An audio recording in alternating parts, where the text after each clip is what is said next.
Usap-usapan ngayon sa social media na mukhang nagkakaroon daw ng issue sa pagitan ni Ryan Bang at ng kanyang fiancé na si Paula Huyong.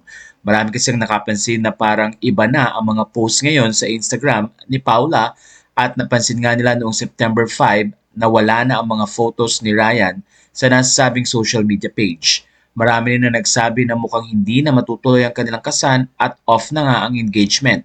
Ilang mga netizen ang nag-uusap-usap na napansin nila na wala ng suot na engagement ring si Paula. Ayon sa isang user sa Reddit, sinabi niya ang ganito, "No more Ryan and Paula wedding?" Ito ang tanong ng isa. Ayon pa sa isang netizen, nalulungkot sila kung hindi matutuloy ang nasabing kasal.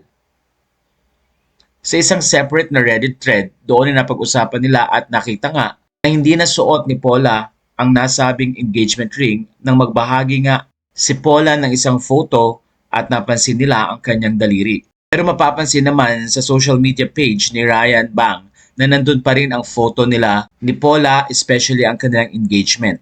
Pero marami ang nag-comment ng ganito. Nanghihinayang sila at ano daw kaya talaga ang nangyari dahil nakakalungkot ang nasabing mga usap-usapan. Ayon sa isang netizen, kayo pa rin ba? Ang iba naman ay nagsabi ng ganito, walang maghihiwalay please. Sabi pa ng isa, sad wedding is off na yata. Stay strong sa inyong dalawa kahit anuman ang nangyayari sa inyo. We will pray for you.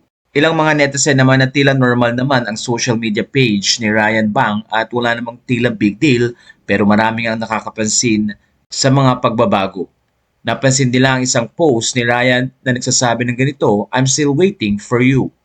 Matatandang nagkakilala si Ryan at Paula sa isang football game noong May 2023 at naging official couple nga sila noong June 2023. In-announce naman nila ang kanilang relationship noong October 2023 at na-engage nga sila noong August 2024. Sa ngayon ay wala pang statement na ipinapalabas si Ryan or maging si Paula tungkol sa mga issue na ito. Umaasa naman ng mga netizen na baka may pinagdadaanan lang ang dalawa at later on nga ay magkakaayos din.